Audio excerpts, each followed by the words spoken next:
Hello and welcome back to study with Saurabh YouTube channel. आज के इस वीडियो में हम बीपीएससी एईडीओ का जो एग्जामिनेशन कैंसिल हुआ है उसके साइंस के हम क्वेश्चंस को देख रहे हैं।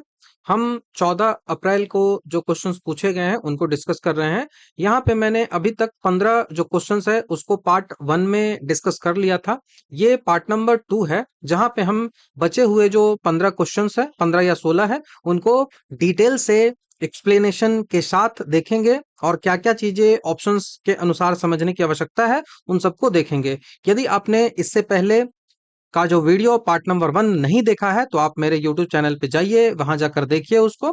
काफी डिटेल से उसमें क्वेश्चंस है उसको एक्सप्लेन किया गया है जो कि आने वाले 70वीं बीपीएस 72वीं जो बीपीएससी है उसमें आपके लिए इंपॉर्टेंट होगा। उसी के साथ-साथ बीएसएससी के जो भी एग्जामिनेशन होते हैं उन सब में इंपॉर्टेंट होगा। तो उसका प्लेलिस्ट भी आपको लिंक डिस्क्रिप्शन में मिल जाएगा, तो वहां से उसको डाउनलोड कर सकते हो, मतलब वीडियो देख सकते हो। चलो शुरुआत करते हैं। हमारा प्रश्न जो है वो फिजिक्स से है। एक स्टेटमेंट है और एक जो है वो उसका एक एक रीजन है और उसका जो है वो एक असर्शन है। तो असर्शन रीजन से पूछा गया सवाल है। बोला जा रहा है कि सिंपल हार्मोनिक मोशन जो होता है उसमें पार्टिकल्स की जो स्टैटिक जो स्टैटिक जो एनर्जी होती है, स्टैटिक एनर्जी मतलब पोटेंशियल एनर्जी जो होती है वो एक्सट्रीम पोजीशन पर अधिकतम होती है। अब इसको समझना है तो सबसे पहले तो पूरा एसएचएम को समझते हैं ना, उसके बाद क्वेश्चंस को समझना ज्यादा आसान होता है। ठीक है। तो एसएचएम दो तरीके का हो सकता है। पहला ये है जहां पे हॉरिजॉन्टल है और दूसरा ये है जहां पे वर्टिकल है। ठीक है। तो दो तरीके से एसएचएम जो है वो हो सकता है, वर्टिकल एंड हॉरिजॉन्टल। यहाँ पे ये जो होगा, मान लो कि इधर वाला जो होगा, ये वाला जो पॉइंट होगा वो मान लो कि जो है रहेगा वो रहेगा इसका एक्सट्रीम पोजीशन। इधर जो है वो इधर वाला जो रहेगा वो एक्सट्रीम पोजीशन और बीच में जो ऐसे आ जाएगा वो जो हो जाएगा मीन पोजीशन। तो ये ऐसे करके सवाल आते रहते हैं। दूसरा जो है वो सबसे जो सामान्य सिंपल हार्मोनिक मोशन वाला जो पेंडुलम वाला आप लेके चलते हो यहाँ पे। ठीक है। यहाँ पे कौन कौन सी चीजें आपको समझनी है, तो सबसे पहला तो समझना है पीरियोडिक मोशन क्या होता है, आवृत्त आवर्त गति क्या होता है, पीरियोडिक मोशन क्या होता है। तो पीरियोडिक मोशन कहने का मतलब कि वैसा मोशन जो एक निश्चित टाइम पीरियड के बाद, एक निश्चित अंतराल के बाद खुद को दोहराती है। ठीक है। एक ऐसे है, यहाँ आई ऐसे मान लो, अब यहाँ पे ये ऊपर जाके ऐसे गई है, ये गेंद जो है वो लटकाया हुआ ऊपर जाएगा, तो फिर तो वो नीचे आएगी ही ना, फिर नीचे आई और फिर जाके वो ऊपर इधर साइड पहुंची, वो ऊपर इधर साइड पहुंची। तो यही जो मोशन कहलाता है ना, ये क्या हो रहा है, ये एक ही गति तो है जो बार बार रिपीट हो रही है ना। तो इसको करेंगे कि ये जो है वो पीरियोडिक मोशन है। जैसे आप देखो, ये यहां से हमारा पॉइंट स्टार्ट हो रहा है, ये ऐसे चल रहा है और ये ऐसे पूरा हो रहा है। तो मान लो कि यहां से यहां तक आपने चला, फिर वही मोशन जो है वो देखो रिपीट हो रहा है, फिर वही रिपीट हो रहा है, फिर वही रिपीट हो रहा है। तो ये रिपीटेशंस तो होते रहे हैं ना, ये रिपीटेशंस तो हमेशा चल रहे हैं, ये रिपीटेशंस तो हमेशा होते जा रहे हैं। तो इसी को जो है वो पीरियोडिक मोशन कहा जाता है, जहां पे अपनी खुद की गति को वो दोहराते रहता है। जैसे ये आपका जो है वो सन है, तो उस सन का अराउंड, ये जो सन है उस सन के अराउंड हमारा जो है वो पृथ्वी घूम रहा है। हमारा जो पृथ्वी है इस सन के अराउंड घूम रहा है, तो ये क्या कर रहा है, बार बार अपनी ही गति तो दोहरा रहा है ना। तो यही पीरियोडिक मोशन जो है वो कहलाता है। ध्यान रखिएगा, यही जो है वो पीरियोडिक मोशन कहलाएगा। अब पीरियोडिक मोशन के बाद क्या आता है चीजें, तो पीरियोडिक मोशन के बाद आपको समझना है ओसिलरी मोशन, मतलब दोलन गति क्या होता है। तो जब कोई वस्तु अपना मीन पोजीशन से इधर उधर, मान लो कि एक वस्तु है, ये ऐसे लटका हुआ है, तो इस लटके हुए के इस साइड जाता है, इस लटके हुए के इस साइड जाता है और यही बार बार दोहराते रहता है, यही बार बार दोहराते रहता है। ऐसे लटका हुआ है, यही बार बार दोहरा रहा है, यहां से यहां जा रहा है, मीन पोजीशन पे आ रहा है, फिर यहां चला जा रहा है। तो ये जो गति होती है इसको ओसिलरी मोशन कहा जाता है। अब यही ओसिलरी मोशन और पीरियोडिक मोशन दोनों को एक साथ जब मिला देंगे तब जाके एसएचएम बनता है, तब जाके एसएचएम बनता है। एसएचएम मतलब सिंपल हार्मोनिक मोशन। यह जो दोलन गति का सबसे आसान और सबसे सरल रूप से उदाहरण होता है, जिसमें वस्तु पर जो भी लगने वाला रीस्टोरिंग फोर्स होता है, जैसे यहाँ पे वस्तु है, यहाँ पे कोई बॉम्ब है, तो इस पे ये जैसे ही ऊपर ले जाओगे इसको आप, तो इस पे फिर से नीचे की ओर फोर्स लगेगा, रीस्टोरिंग फोर्स लगेगा। और उस फोर्स को कहते हैं रीस्टोरिंग फोर्स। तो जो प्रत्यानयन बल जो लगेगा, रीस्टोरिंग फोर्स जो लगेगा, वो वस्तु का जो भी डिस्प्लेसमेंट होगा, यहां से यहां तक डिस्टेंस तय किया, तो डिस्टेंस का ए पॉइंट और डिस्टेंस का बी पॉइंट के बीच का जो शॉर्टेस्ट डिस्टेंस होता है, उसी को डिस्प्लेसमेंट कहते हैं। तो ये क्या होता है, रिस्टोरिंग जो फोर्स होता है वो ऑब्जेक्ट के डिस्प्लेसमेंट के डायरेक्टली प्रोपोर्शनल होता है। ऑब्जेक्ट के डिस्प्लेसमेंट के डायरेक्टली प्रोपोर्शनल होता है। इसका सीधा सा मतलब आपको याद रखना है कि एसएचएम का यदि फॉर्मूले के रूप में हम यूज करेंगे, एसएचएम को यदि फॉर्मूले के रूप में यूज किया जाएगा, तो ये क्या लिख सकते हो एसएचएम के लिए, तो एसएचएम के लिए आप लिखोगे, एसएचएम के लिए आप लिखोगे कि फोर्स जो होता है, और इस फोर्स को मैं कह रहा हूं कि ये रीस्टोरिंग फोर्स है, रीस्टोरिंग फोर्स है। फोर्स जो होता है वो डायरेक्टली प्रोपोर्शनल होता है किसके, डायरेक्टली प्रोपोर्शनल होता है किसके, तो उसका डिस्प्लेसमेंट का, उसका डिस्प्लेसमेंट का डायरेक्टली प्रोपोर्शनल उसका डिस्प्लेसमेंट का होता है। अब इसी को, ये डायरेक्टली प्रोपोर्शनल है, इसको डायरेक्टली प्रोपोर्शनल को हमें हटाना है, तो इसके जगह पे हम इक्वल टू लिखेंगे। अब इसके जगह पे जैसे ही हमने इक्वल टू लिखा, तो कोई ना कोई हमें कांस्टेंट इसके जगह लाना पड़ेगा। डायरेक्टली प्रोपोर्शनल को जब हटाया मैंने, तो उसके लिए कांस्टेंट लाना पड़ेगा। तो मैंने एक कांस्टेंट लाया के, मैंने एक कांस्टेंट लाया के, तो के एक्स, और ये माइनस में रहेगा। यहाँ पे के जो है वो कांस्टेंट जो फोर्स होता है, बल नियतांक है। और ये जो नेगेटिव साइन जो आपको दिख रहा है, नेगेटिव चिन्ह दिखा रहा है कि बल जो है, फोर्स जो है वो कहाँ है, तो फोर्स जो है वो डिस्प्लेसमेंट के विपरीत है। नेगेटिव जो साइन है वो क्या दिखा रहा है, तो नेगेटिव साइन दिखा रहा है कि फोर्स जो है, फोर्स जो है वो डिस्प्लेसमेंट जो होता है उसका अपोजिट है, विपरीत है। कैसे विपरीत है भाई, तो फोर्स ऐसे गया, तो मैं कह रहा हूं कि रिस्टोरिंग फोर्स जो है वो नीचे लग रहा है, डिस्प्लेसमेंट तो ऐसे हो रहा है, तो डिस्प्लेसमेंट ऐसे हो रहा है और रिस्टोरिंग फोर्स जो है वो नीचे लग रहा है, तो माइनस में होगा ना, विपरीत तो है ना। तो आप समझ में आया कि माइनस का अर्थ जो है वो क्या बन रहा है। तो अभी तो आपने बस समझ लिया कि सिंपल हार्मोनिक मोशन जो है वो क्या होता है। सिंपल हार्मोनिक मोशन को सबसे पहले खोज किसने किया था, यह भी सवाल पूछा जा सकता है। तो आपको खोज के बारे में पूछा जाए, तो पेंडुलम जो होता है ना, पेंडुलम को पहली बार, पेंडुलम मतलब यहाँ पे ऐसे है, ऐसे ऐसे घड़ी में हिलती रहती है, ऐसे ऐसे हिलती रहती है, तो उसी को पेंडुलम जो है वो कहा जाता है। तो जो गैलीलियो है ना, गैलीलियो ने ही पीसा के कैथेड्रल में झूलता हुआ जो झूमर था ना, उस झूमर को देखकर पेंडुलम की जो है वो समयबद्धता को खोज जो है वो सबसे पहले गैलीलियो ने की थी। ठीक है, उसके बाद पेंडुलम घड़ी की खोज किसने की थी, पेंडुलम वॉच, पेंडुलम घड़ी, पेंडुलम घड़ी जो है इसकी खोज की थी क्रिश्चियन ह्यूगेंस ने, क्रिश्चियन ह्यूगेंस ने इसकी खोज की थी। सवाल पूछा जा सकता है। रॉबर्ट हुक है, उसने एक यहाँ पे एक जो है वो नियम दिया था, जहां पे यही नियम जो होता है ना, एफ बराबर एफ इक्वल टू माइनस के एक्स जो है, ये क्या दिखाता है, तो ये एसएचएम के आधार को समझने के लिए सबसे अनिवार्य नियम था, और इसको दिया किसने था, तो रॉबर्ट हुक ने। ठीक है, रॉबर्ट हुक, रॉबर्ट हुक ने दिया था, ये आपको समझना, ध्यान रखना है। अभी तो सब चीजें आपने समझ ली। मीन पोजीशन में समझाता हूं और एक्सट्रीम पोजीशन में समझाता हूं, ठीक है। उसके बाद हम एसएचएम समझ में आ गया, उस एसएचएम के द्वारा हर चीजों को हम समझने का प्रयास जो है वो करेंगे, ठीक है। तो ये जो सबसे लास्ट पोजीशन पे आप आते हो, तो वो एक्सट्रीम पोजीशन है। सबसे लास्ट पे आते हो तो एक्सट्रीम पोजीशन है, और अपनी स्थिति में आ जाते हो जहां से आप पे कोई फोर्स नहीं लगेगा, तो वो जो आपका होगा वो मीन पोजीशन होगा।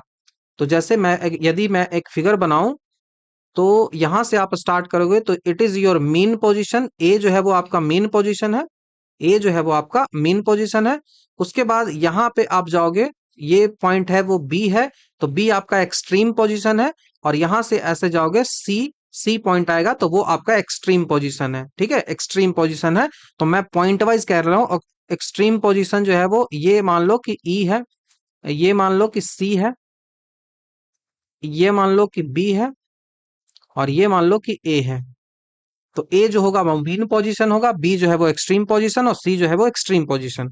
अब चीजों को समझने का प्रयास करोगे, ठीक है, अब चीजों को समझने का प्रयास करोगे। मैं एक और आपको इमेज दिखाता हूं, वहां से चीजें आप क्लियर करोगे, ठीक है। ठीक है, तो दो कंडीशन मैंने यहाँ पे लगा के रखी है, दो पहला जो कंडीशन मैंने क्या लगाया है, पहला कंडीशन मैंने लगाया है कि मीन पोजीशन। मीन पोजीशन पे क्या होता है, एट मीन पोजीशन, तो मीन पोजीशन पे सब कुछ आपको देखना है। मीन पोजीशन मतलब एकदम सीधे की बात हो रही है, तो मीन पोजीशन पे क्या क्या हो रहा है। तो मीन पोजीशन पे सबसे पहले तो क्या कुछ डिस्प्लेसमेंट हो रहा है, क्या कुछ डिस्प्लेसमेंट हो रहा है, तो नो। तो डिस्प्लेसमेंट जो है वो जीरो, विस्थापन जो है वो जीरो, तो एक्स जो है वो आपका क्या हो जाएगा, जीरो। एक्स क्या है, तो डिस्प्लेसमेंट है, एक्स जो है वो डिस्प्लेसमेंट है, कोई डिस्प्लेसमेंट नहीं है, यहीं पहले भी था यहीं अब भी है, ठीक है। डिस्प्लेसमेंट जीरो हो गया। उसके बाद वेलोसिटी की बात आती है, वेलोसिटी है, तो इसके पास जो है वो यहां पे ये है, अब यहां से फोर्स जब लगेगा तो वो वेलोसिटी जैसे जैसे ऊपर जाएगा वैसे वैसे फोर्स तो कमता जाएगा, तभी तो रिस्टोरिंग फोर्स बार बार विरोध कर रहा है ना, तभी तो नीचे आ रहा है ना। तो जैसे जैसे ऊपर जाएगा वैसे वैसे उसका जो फोर्स है, उसका जो वेलोसिटी है, वो क्या होगा, वो कमते जाएगा, क्योंकि उस पर रिस्टोरिंग फोर्स लग रहा है, उस पे रीस्टोरिंग फोर्स लग रहा है। तो जब रीस्टोरिंग फोर्स लग रहा है तो उसकी वेलोसिटी जो है वो मैक्सिमम कहां पे होगी, मीन पोजीशन पे ही होगी, अब ना ऊपर जाके कम जाएगा। तो मीन पोजीशन पे उसकी वेलोसिटी जो होगी वो क्या होगा, वेग जो होगा वो क्या होगा, वो अधिकतम होगा। तो ये जो वेलोसिटी है, v जो दिख रहा है वो वेलोसिटी है, वो अधिकतम होता है, और इस वेलोसिटी को क्या से डिनोट करते हैं, तो ओमेगा ए से डिनोट किया जाता है। फॉर्मूला होता है omega A, velocity omega A. उसके बाद तीसरा पोजीशन बचता है, तीसरा जो है वो एक्सेलरेशन आता है, कि किस एक्सेलरेशन से आप जा रहे हो। तो यहाँ पे कोई भी एक्सेलरेशन आपका नहीं है, ऐसा तो नहीं है ना कि यहाँ पे 5 की स्पीड थी और एक्सेलरेशन के अनुसार आपका यहाँ पे 7 की स्पीड हो गई, नहीं, एक्सेलरेशन आपका जीरो होता है, ठीक है। एक्सेलरेशन जो आपका होता है वो जीरो होता है, तो ए इक्वल टू आपका क्या होगा, ए इक्वल टू जीरो, एक्सेलरेशन जो होगा वो जीरो होगा। उसके बाद जो है वो रीस्टोरिंग फोर्स की बात करेंगे, रीस्टोरिंग फोर्स की बात करेंगे, जो एफ है, एफ जो है वो रीस्टोरिंग फोर्स है। तो रीस्टोरिंग फोर्स जो यहाँ पे होगा वो क्या होगा, वो जीरो होगा, क्योंकि रीस्टोरिंग फोर्स तो यहाँ पे रहेगा ना, एक्सट्रीम पोजीशन पे, बी पोजीशन पे जब पहुंचेगा तब ना रीस्टोर करेगा नीचे की ओर। तो एफ जो है वो हो गया। उसके बाद बात आती है काइनेटिक एनर्जी की, काइनेटिक एनर्जी की, ठीक है, बात आती है काइनेटिक एनर्जी की। अब काइनेटिक एनर्जी बराबर क्या होता है, काइनेटिक एनर्जी और पोटेंशियल एनर्जी दो चीजें आपको पता है, काइनेटिक एंड पोटेंशियल पता है, half m v square, half m v square और m g h. Potential energy है वो आपके पास क्या पोटेंशियल है, आप कहीं ऊंचे जगह पे खड़ा आते हो तो आपके पास वो जो रहेगा आपके भार के कारण और आपकी ऊंचाई के कारण जो आता है वो mgh होता है, वो पोटेंशियल एनर्जी होता है। और वहीं आपकी जो गति के कारण ऊर्जा होती है उसको जो है वो गतिज ऊर्जा जो है वो कहा जाता है। तो यहाँ पे क्या है, तो यहाँ पे आपका गति तो स्टार्ट होगा और बहुत ज्यादा एनर्जी होगा आपके पास, तभी तो आप इतना ऊपर जाओगे। आपके पास एनर्जी नहीं होगा तो आप ऊपर तो जा नहीं पाओगे। तो ऊपर जाने के लिए एनर्जी है, मतलब कि आपके पास यहाँ पे काइनेटिक एनर्जी जो होगा वो मैक्सिमम होगा, काइनेटिक एनर्जी जो आपके पास होगा वो मैक्सिमम होगा यहाँ पे। जब काइनेटिक एनर्जी आपके पास मैक्सिमम होगा, इसका सीधा सा मतलब है कि आपके पास जो पोटेंशियल एनर्जी है वो क्या होगा, तो पोटेंशियल एनर्जी आपका जीरो होगा, क्योंकि ना तो आपकी कोई हाइट है और ना ही आपका कुछ है ही नहीं, आपका हाइट नहीं है तो कुछ नहीं है, तो एकदम खत्म हो जाएगा, पोटेंशियल एनर्जी जीरो हो जाएगा। तो ये पहले आपने मीन पोजीशन पे समझ लिया। अब एक्सट्रीम पोजीशन पे समझो चीजों को, सेम चीजें एक्सट्रीम पोजीशन पे और बहुत आसानी से आप समझ लोगे। डिस्प्लेसमेंट सबसे पहले आता है कि डिस्प्लेसमेंट क्या होगा, डिस्प्लेसमेंट क्या होगा।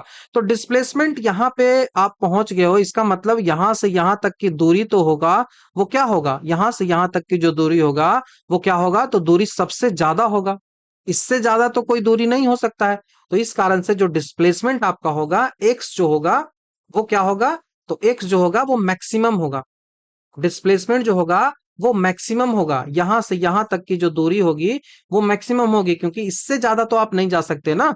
तो डिस्प्लेसमेंट हो गया मैक्सिमम। डिस्प्लेसमेंट के बाद आती है वेलोसिटी की बात आती है, कि वेलोसिटी जो है वो आपका एक्सट्रीम पोजीशन पे क्या है, एक्सट्रीम पोजीशन पे आपकी वेलोसिटी क्या है।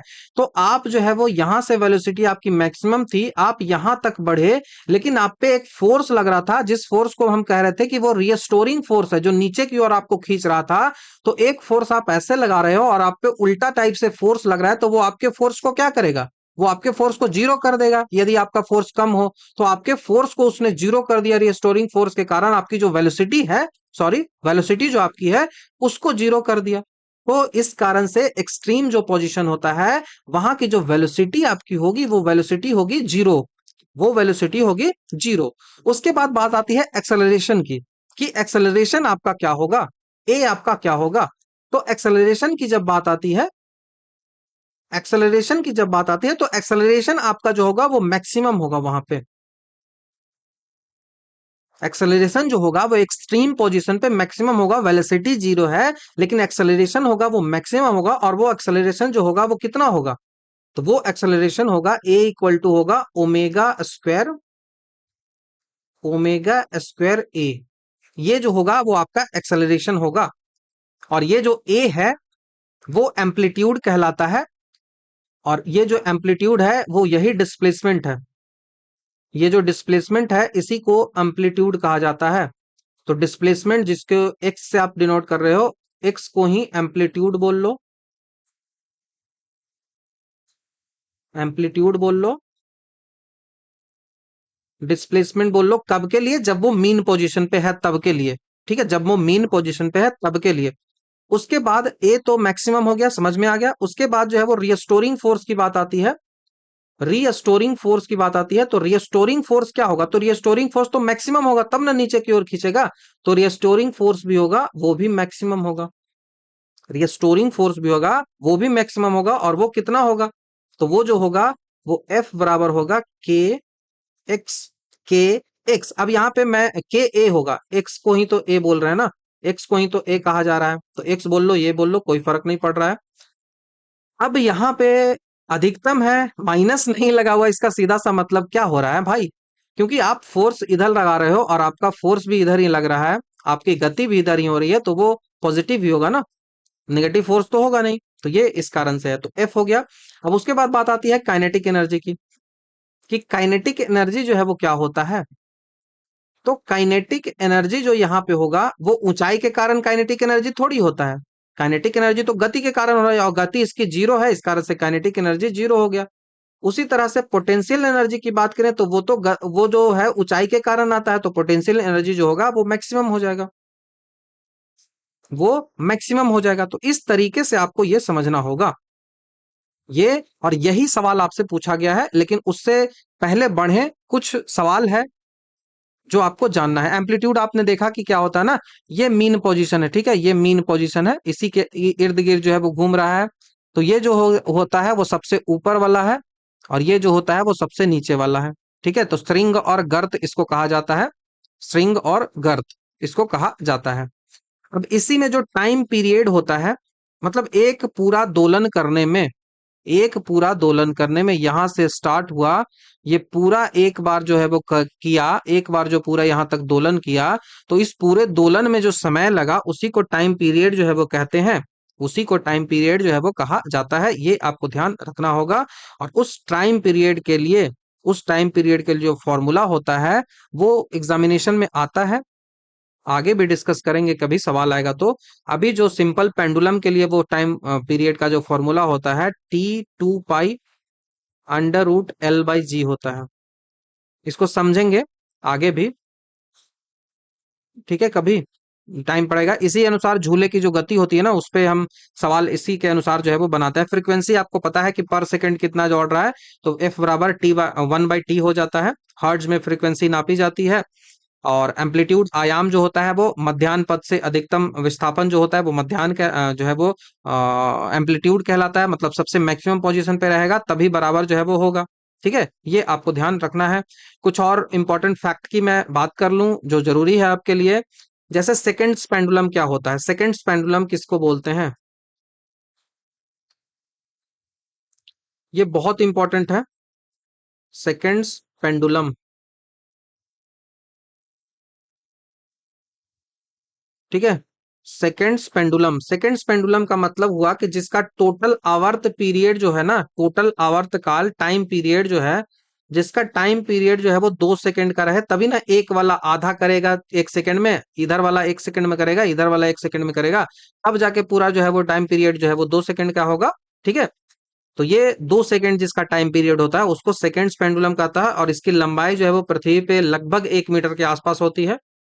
इतना नहीं पूछा जाएगा। चंद्रमा पे पेंडुलम की बात करें तो जी का मान घटता है, चंद्रमा पे 1/6 हो जाता है। इस कारण से जो है वो घड़ी पेंडुलम जो होता है वहां पे सुस्त भी हो जाएगी, पेंडुलम वहां पे सुस्त हो जाती है, क्योंकि टाइम पीरियड जो है वो टी जो है वो बढ़ जाता है, टी जो है वो बढ़ जाता है। जी का मान जो है वो कम करेंगे, पहले 9 था, अब 7 से भागा देंगे तो टाइम पीरियड बढ़ेगा ना भाई। किसी चीज से भागा दोगे तो टाइम पीरियड तो बढ़ेगा, कम से भाग देने पर तो टाइम पीरियड बढ़ जाता है, तो स्लो हो जाएगी घड़ी। ये आपको ध्यान रखना होगा। और यदि आपको इसी अनुसार देख लो कि यदि झूले पर लड़की खड़ी हो गई, बैठी हुई लड़की थी झूले पे लेकिन लड़की खड़ी हो गई, इसका क्या मतलब है? लड़की जब खड़ी होगी तो लेंथ जो है वो घट जाती है, प्रभावी लेंथ की हम बात कर रहे हैं, लेंथ जो है वो घट जाती है। अब लेंथ घटने के कारण आवर्त काल जो है वो घट जाता है, टाइम पीरियड जो है वो घट जाता है, मतलब जल्दी जल्दी जो है वो झूला तेजी से झूलने लगता है, तेजी से झूलने लगता है। ये आपको ध्यान रखना होगा। यदि हम अनंत लंबाई का पेंडुलम की बात करें कि एक पेंडुलम है जिसका बहुत ज्यादा लंबाई है, अनंत लंबाई है, तो यदि पेंडुलम की लंबाई अनंत हो जाती है तो उसका आवर्त काल जो है वो पृथ्वी की त्रिज्या पर निर्भर करता है। ठीक है, पृथ्वी की त्रिज्या पर निर्भर करता है। तो ये सब सवाल आगे कभी भी एग्जामिनेशन में आ सकता है। जैसे पूछा जाता है कि पेंडुलम की पृथ्वी के केंद्र पर ले जाया जाए तो जी का वैल्यू जो है वो क्या होता है, तो जी का वैल्यू 0 होने के कारण आवर्त काल जो है वो अनंत हो जाता है, ये पूछा जाता है।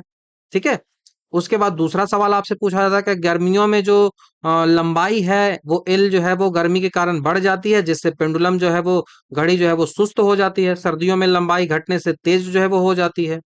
लोलक की गति के बारे में बात करें, पेंडुलम की गति के बारे में बात करें तो वो जी पर निर्भर करती है, लेकिन लोलक का मास पर वो निर्भर कभी नहीं करती है, तो ये आपको ध्यान रखना होगा। 4 लड़की बैठा दो, 5 लड़की बैठा दो, कोई नहीं, वो आराम से जो झूला है वो झूल जाएगा। ठीक है, बस रस्सी नहीं टूटना चाहिए, ये ध्यान रखना है। ठीक है, ये ध्यान आपको रखना है। अब आप क्वेश्चन की ओर बढ़ो, आसानी से आप इस क्वेश्चन को सॉल्व कर सकते हो।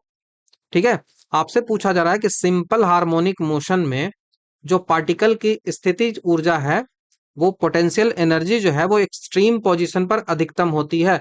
पोटेंशियल एनर्जी एक्सट्रीम पोजीशन पर अधिकतम होती है, तो ये तो सही है भाई। ठीक है, तो ये पहला सही हो गया। दूसरा है कि चरम स्थितियों पर जो एक्सट्रीम पोजीशन है, उस एक्सट्रीम पोजीशन पर जो वेलोसिटी होता है वो अधिकतम होता है, तो वेलोसिटी तो अभी मैंने बताया भाई कि 0 होता है, तो ये तो गलत हो गया। तो ऑप्शन नंबर बी के साथ जाओ, ए सत्य है परंतु आर जो है वो असत्य हो जाता है, आर जो है वो असत्य हो जाता है, ये आपको ध्यान रखना होगा। बाकी आपको पता है कि मैकेनिकल एनर्जी जो होता है वो potential energy plus kinetic energy होता है, जो कि एसएचएम में हमेशा कांस्टेंट रहती है, ये ध्यान आपको रखना है। तो यहाँ आप इस सवाल को समझ लिया आपने। ठीक है, इस सवाल को आपने समझ लिया, नेक्स्ट सवाल की ओर बढ़ जाते हैं। आसान सा सवाल था ये भी, थोड़ा सा, थोड़ा क्या बहुत आसान है, लेकिन मुझे कुछ चीजें यहाँ पे डिस्कस करनी है जिस कारण से थोड़ा सा आपको टाइम देना पड़ेगा यहाँ पे। होमोग्लोबिन जो होता है वो कैरी करता है ऑक्सीजन को, ठीक है, ब्लड में ऑक्सी हीमोग्लोबिन बनाकर। तो ये किस कारण से करता है, तो आयरन के कारण से करता है। बहुत आसान सा सवाल होता है, एफी के कारण से करता है, लेकिन हमें बहुत डिटेल से चीजों को समझना है। ठीक है, हमें बहुत डिटेल से चीजों को समझना है। जो आरबीसी होता है, उस आरबीसी का जो आरबीसी हमारा होता है, हमारा जो ब्लड होता है, उस ब्लड में जो 2 पार्ट होता है, एक प्लाज्मा होता है और एक ब्लड कार्पल्स होते हैं, ब्लड सेल्स होते हैं। तो प्लाज्मा वाला पार्ट अलग हो गया और ब्लड कार्पल्स जो है वो अलग हो गया। अब ब्लड कार्पल्स में आरबीसी होगा, डब्ल्यूबीसी होगा और प्लेटलेट्स होगा, और उसी में ब्लड में जो आरबीसी होता है, उस आरबीसी में जो है वो हीमोग्लोबिन पाया जाता है। और उस हीमोग्लोबिन में 2 चीजें पाई जाती है, एक हीम होता है और दूसरा ग्लोबिन नामक प्रोटीन होता है। हीम जो होता है वो आयरन होता है, उसके सेंटर में जो है वो आयरन होता है, और ग्लोबिन जो है वो प्रोटीन होता है। ठीक है, तो ये सवाल आपसे पूछा जा सकता है। ये रेस्पिरेटरी सेगमेंट के लिए रेस्पिरेटरी पिगमेंट ये होता है, रेस्पिरेशन में बहुत जरूरी होता है ऑक्सीजन, इसी से ऑक्सी हीमोग्लोबिन जो अस्थायी बॉन्ड है वो बनाता है, टेम्पोररी बॉन्ड जो है वो बनाता है। और आयरन ही उस यौगिक है, आयरन के ही कारण जो है वो रक्त का रंग भी लाल होता है, और यही आयरन जो है वो फेफड़ों से ऑक्सीजन के अणुओं को आसानी से लेकर जाता है, क्योंकि अस्थायी बॉन्ड बना लेता है। अस्थाई बॉन्ड बना लेता है। तो ये आपको ध्यान रखना होगा, बहुत इंपॉर्टेंट है। यदि हम स्ट्रक्चर की बात करें कि हीमोग्लोबिन का स्ट्रक्चर जो है वो कैसा होता है, तो आप देखो, ये है हीमोग्लोबिन का स्ट्रक्चर, ये है हीमोग्लोबिन का स्ट्रक्चर। तो हीमोग्लोबिन क्या है? हीमोग्लोबिन एक कॉम्प्लेक्स वाटर सोल्यूबल है, वाटर सोल्यूबल ग्लोब्यूलर प्रोटीन है, ग्लोब्यूलर प्रोटीन है। तो ये हीमोग्लोबिन है क्या? तो ये एक प्रोटीन है, ग्लोब्यूलर प्रोटीन है, जिसमें हीम जो है वो एक पिगमेंट होता है। ठीक है, ये जो, ठीक है, ये आपको ध्यान रखना होगा। ये जो इसका स्ट्रक्चर की हम बात करें तो यहाँ पे 4 पॉलीपेप्टाइड सब यूनिट होते हैं, 4 पॉलीपेप्टाइड सब यूनिट है। पहला ये हो गया, दूसरा जो है वो ये हो गया, तीसरा जो है वो ये हो गया, और चौथा जो है वो ये हो गया। तो यहाँ पे 4 पॉलीपेप्टाइड सब यूनिट्स होते हैं और 4 आयरन कंटेनिंग हीम ग्रुप होते हैं। यहाँ पे देखो, ये पहला हीम ग्रुप है, ये दूसरा हीम ग्रुप है, ये तीसरा हीम ग्रुप है, और ये चौथा हीम ग्रुप है। ये सारे हीम ग्रुप है जिसमें आयरन होता है। 4 आयरन कंटेनिंग हीम ग्रुप जो है वो होते हैं। इसका प्राइमरी बायोलॉजिकल रोल जो है वो क्या होता है? तो transportation of oxygen from the lungs to the rest of the body tissue through the blood cells, यही इसका जो है वो मेन काम होता है। तो ये आपको ध्यान रखना होगा। तो यहाँ पे 4 ग्लोबिन चेन्स होते हैं। आगे हम बात करेंगे एडल्ट में क्या होता है, बच्चों में क्या होता है, वो पूछा जाता है। यहाँ पे 4 हीम ग्रुप होते हैं, और आयरन जो होते हैं वो सेंट्रल फेरस आयरन के रूप में होता है। यहाँ पे जो है वो Fe, और ये जो 2 नजर आ रहा है इसका सीधा सा मतलब है Fe2 नजर आ रहा है, इसका मतलब 2 पॉजिटिव आयन है, 2 पॉजिटिव आयन है। तो ऐसे भी सवाल जब टफ करेगा तो पूछा जा सकता है। ठीक है, तो ये प्रोफेलिन जो रिंग होता है, प्रोफेरिन जो रिंग होता है, उसमें ये लास्ट में जो है वो, ये अंदर में एकदम सेंटर में जो है वो पाया जाता है। ऑक्सीजन बाइंडिंग की इसकी कैपेसिटी होती है, ये आपको ध्यान रखना होगा। ठीक है, ये आपको ध्यान रखना होगा।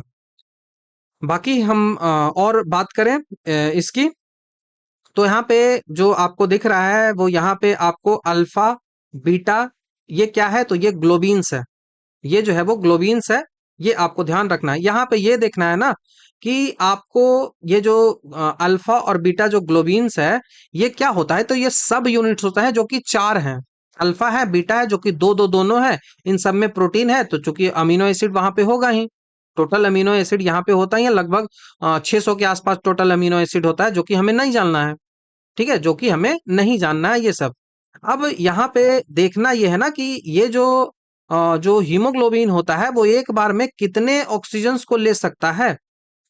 हीमोग्लोबिन जो होता है वो एक बार में कितने ऑक्सीजन्स को ले सकता है? तो आपको पता है कि वो एक बार में 4 ऑक्सीजन्स को ले सकता है। वो एक बार में 4 ऑक्सीजन्स को ही ले सकता है। क्यों? क्योंकि आयरन जो है वो 4 ग्रुप में बटा हुआ होता है। कभी आपको नहीं समझ में आया होगा तो अभी इसको समझ लो। ठीक है, अभी इसको समझ लो। तो ये समझ में आपको आ गया इसके बारे में, हीमोग्लोबिन के बारे में। तो हीमोग्लोबिन क्या होता है? तो ये बहुत इंपॉर्टेंट फैक्ट है कि एक हीमोग्लोबिन जो होता है, एक हीमोग्लोबिन का जो अणु होता है वो अपने साथ 4 ऑक्सीजन के अणु को ले जा सकता है।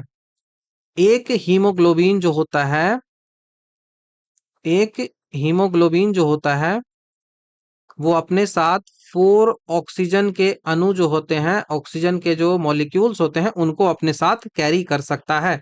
ये आपको ध्यान रखना होगा, इंपॉर्टेंट फैक्ट है, इंपॉर्टेंट फैक्ट है। ठीक है, इंपॉर्टेंट फैक्ट हो गया। उसके बाद जो हीमोग्लोबिन होता है ना वो कई टाइप के होते हैं, जैसे haemoglobin A 2 and foetal haemoglobin. ठीक है, haemoglobin A 2 and foetal haemoglobin, इन तीनों को मैं आपको बता देता हूं, बस थोड़ा सा जानना है। तो हीमोग्लोबिन ए को सीधा मैं लिख रहा हूं, हीमोग्लोबिन HB से हीमोग्लोबिन हो गया और ए से ए हो गया, मतलब हीमोग्लोबिन ए की बात हो रही है। हीमोग्लोबिन ए के बारे में आपको क्या जानना है? तो हीमोग्लोबिन ए के बारे में बस ये जान लो कि यहाँ पे 2 अल्फा होते हैं और 2 बीटा के सब यूनिट्स होते हैं। और ये जो होता है यहाँ पे कंसंट्रेशन जो हमारे बॉडी में इसका होता है वो 95 से 98% होता है, मतलब मेजर ऑक्सीजन कैरियर होता है ये, जो कि एडल्ट्स में पाया जाता है। नॉर्मल जो होते हैं ना एडल्ट्स, ये एडल्ट्स में जो पाया जाता है 6 माह से 6 मंथ से आगे, 6 माह 6 मंथ से ज्यादा कोई भी बच्चा होगा उसमें ये सबसे ज्यादा पाया जाता है। 95 से 98% प्रतिशत तक यही जो है वो पाया जाता है। हीमोग्लोबिन ए ही पाया जाता है, ठीक है, जो कि मेजर एडल्ट हीमोग्लोबिन है, जो कि ऑक्सीजन ट्रांसपोर्टेशन के लिए जरूरी है। आपसे कभी भी पूछ लिया जाए ऑप्शन में A B C A two B two सब कर दे, तो आपको ध्यान रखना है कि हीमोग्लोबिन ए जो होता है ना, हीमोग्लोबिन ए जो होता है ना, वो होता है एडल्ट के लिए, वो होता है एडल्ट के लिए। अब यहां से कुछ तो नहीं पूछा जा सकता है, बहुत टफ हो जाएगा, लेकिन ये याद रख लो कि यहाँ पे अल्फा चेन के रेगुलेशन के लिए क्रोमोसोम 16 होता है और बीटा चेन के रेगुलेशन के लिए क्रोमोसोम 11 होता है। इतना टफ आई डोंट थिंक कि पूछा जाएगा, लेकिन मैं बस एक बार बता दे रहा हूं। उसके बाद ये हो गया haemoglobin A, B A, haemoglobin A मैंने आपको समझा दिया। दूसरा मैं आपको बताता हूं हीमोग्लोबिन HbA2। HbA2, अब ये HbA2 का मतलब क्या हुआ? Hb मतलब हीमोग्लोबिन और A2 का मतलब क्या हुआ? A2 का मतलब क्या हुआ? तो हीमोग्लोबिन A2 का मतलब हो गया हीमोग्लोबिन, हीमोग्लोबिन A2 का मतलब हो गया कि ये ऐसा हीमोग्लोबिन है, ये ऐसा हीमोग्लोबिन है कि जो माइनर एडल्ट का होता है उसमें ये होता है। माइनर एडल्ट जो बच्चा मतलब एकदम छोटा बच्चा है, वहां पे ये देखने को मिलता है। तो ये जो होता है इसमें दो अल्फा होता है और दो गामा होता है। इसमें जो है वो बीटा नहीं होता, अल्फा और गामा होता है। ये जो होता है वो हाइयर ऑक्सीजन एफिनिटी इसकी भी होती है, ठीक है, हाइयर ऑक्सीजन एफिनिटी इसकी होती है। यहाँ पे आपको ये याद रखना है कि ये जो होता है वो किसके लिए होता है? तो माइनर एडल्ट के में होता है। ये जो होता है वो कहाँ होता है? तो माइनर एडल्ट में, माइनर एडल्ट में ये होता है। माइनर एडल्ट जो है वो ये कंपोनेंट होता है। ठीक है, यही जब बढ़ता है ना तो आगे जाके बीटा थैलेसेमिया होता है, आगे समझना है।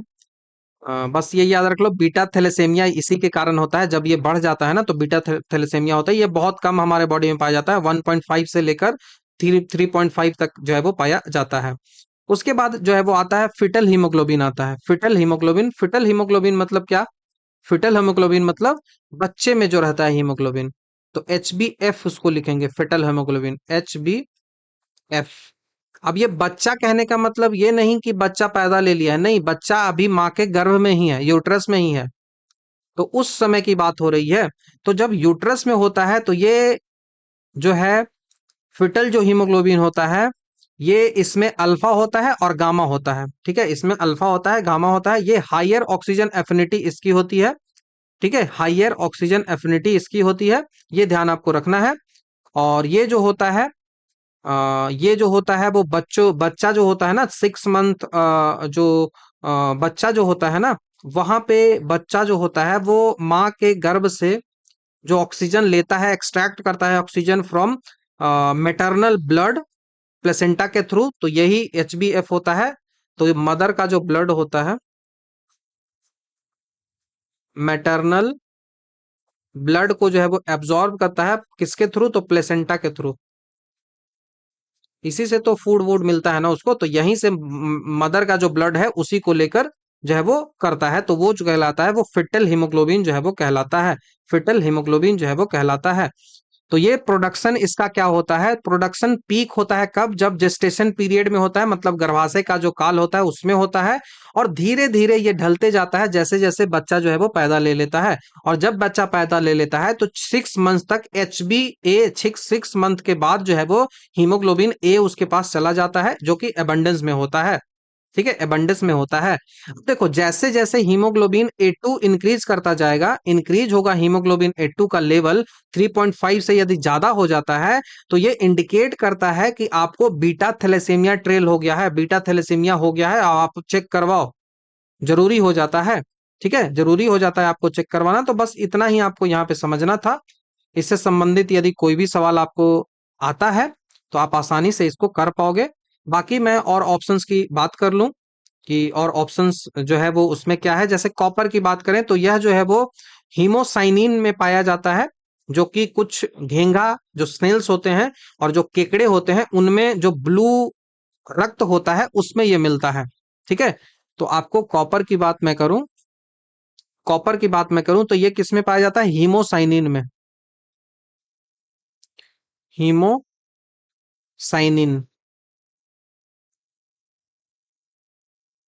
हीमोसाइनिन में कॉपर पाया जाता है, हीमोसाइनिन में कॉपर पाया जाता है, जो कि हीमोसाइनिन कहाँ पाया जाता है? तो हीमोसाइनिन जो पाया जाता है वो नीले ब्लड में पाया जाता है, ब्लू ब्लड में पाया जाता है। ब्लू ब्लड, नीला जो ब्लड होता है उसमें पाया जाता है। ये एग्जाम्पल आपको कहाँ देखने को मिलेगा?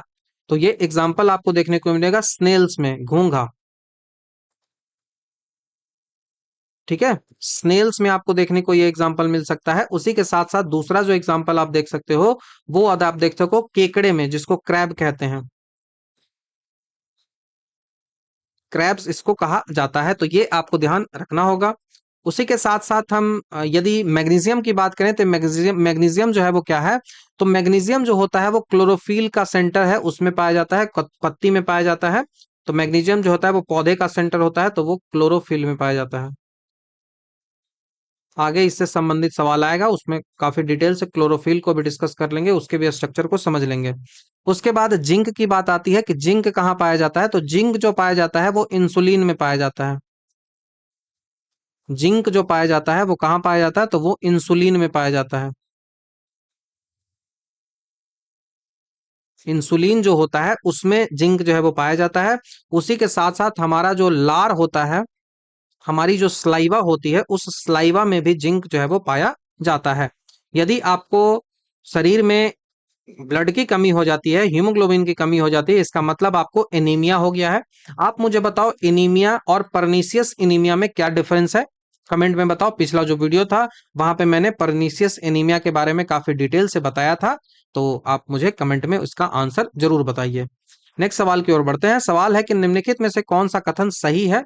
जब तापमान बढ़ता है, व्हेन टेम्परेचर इंक्रीज किया जाता है, तब क्या होता है? तो जैसे जैसे आप टेम्परेचर इंक्रीज करते हो तो अर्धचालक जो होता है, अर्धचालक मतलब सेमी कंडक्टर जो होता है, उसकी जो रोधकत्व जो होती है, उसकी जो रेसिस्टेंस होती है वो घटती है, वो घटता है। तो ये तो अभी तक सही है भाई, रेसिस्टेंस जो है वो उसको घटता है, क्योंकि जो अर्धचालक होती है उसमें होल्स, होल्स जो होती है और उसके साथ ही साथ नंबर ऑफ इलेक्ट्रॉन्स जो होती है, उसके माध्यम से जो है वो चलती है चीजें, कंडक्टिविटी होती है। जैसे नॉर्मल क्या होता है, आप हम जो कंडक्टिविटी देखते हैं उसमें इलेक्ट्रॉन के कारण कंडक्टिविटी होती है। इलेक्ट्रॉन यदि इधर जा रहा है तो उसकी कंडक्टिविटी जो होती है, वो करंट जो है वो इधर जाएगा, उल्टा जाएगा, उसका करंट जो है वो उल्टा जाएगा। लेकिन वहां जो अर्धचालक होते हैं ना, उसमें होल्स के कारण होता है, होल्स के कारण होता है। तो जैसे ही टेम्परेचर बढ़ता है ना, तो ये इलेक्ट्रॉन की गति करने की जो क्षमता होती है ना, नंबर ऑफ इलेक्ट्रॉन की गति या फिर होल्स जो होगा ना, वो बढ़ जाता है। ठीक है, वो बढ़ जाता है। तो ये तो सही है भैया कि रेसिस्टेंस जो है वो घटता है, अर्धचालक का रोधातक तक जो रेसिस्टेंस जो है वो घट जाता है। जबकि जबकि वाइल चालक जो होता है, कंडक्टर जो होता है, उसका जो है वो रोधकत्वता वो बढ़ता है। तो यस भाई, यही सही हो गया, पहला ही स्टेटमेंट जो है वो सही हो गया।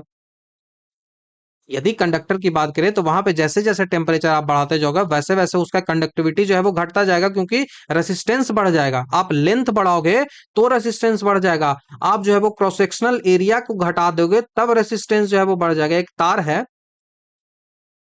एक तार ले लो आप, ऐसे एक तार है, इस तार का क्रॉस सेक्शनल एरिया इसको कहा जाता है, ये कट जो है वो इसको क्रॉस सेक्शनल एरिया कहा जाता है।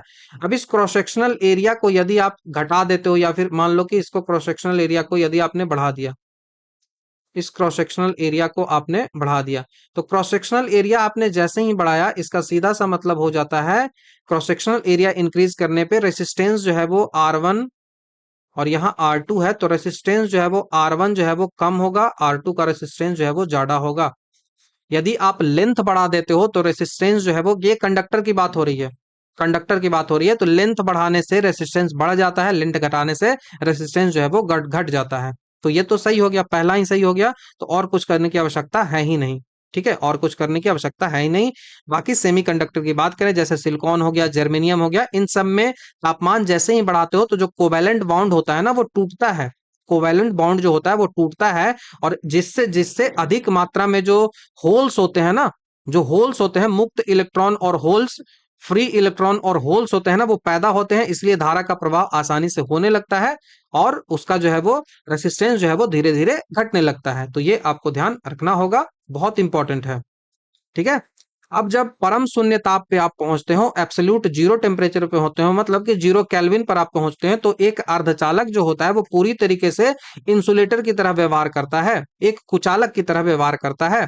यदि सुपर कंडक्टर की बात करें कि अति चालकता क्या होती है, तो सुपर कंडक्टर वैसे पदार्थ होते हैं जिनका रेसिस्टेंस जो है ना वो एक निश्चित टेम्परेचर से नीचे जाने पर, जिसको क्रिटिकल टेम्परेचर कहते हैं, पूरी तरीके से जीरो हो जाता है, जो कि पॉसिबल है ही नहीं, पॉसिबल है ही नहीं। तो ये आपको ध्यान रखना होगा। नेक्स्ट सवाल की ओर बढ़ते हैं। सवाल ट्रांसपिरेशन से पूछा जा रहा है कि बाष्पोत्सर्जन जो होता है, ट्रांसपिरेशन जो होता है पौधे में, वो हेल्प करता है एसेंट ऑफ सैप, वो जो है वो रस जो होता है पौधे का उसको ऊपर उठने में सहायता करता है, ऊपर उठने में सहायक होती है। तो ये जो स्टेटमेंट होती है वो क्या है, तो ये स्टेटमेंट सही है, ये स्टेटमेंट सही है। पत्तियों से जो पानी का वाष्पीकरण होता है, पत्तियों से जो पानी का वाष्पीकरण होता है उसी को वाष्पोत्सर्जन जो है वो कहा जाता है, उसी उसी को ट्रांसपीरेशन जो है वो कहा जाता है। आप यहाँ पे भी एग्जांपल देख सकते हो। ट्रांसपीरेशन जो है वो होता है, पत्ती जो होती है उन पर सनलाइट आता है, सनलाइट के कारण पत्तियों में जो स्पोर्स होते हैं, पत्तियों में जो होल्स होते हैं, उस होल्स के कारण जो है वो वाष्पोत्सर्जन होता है।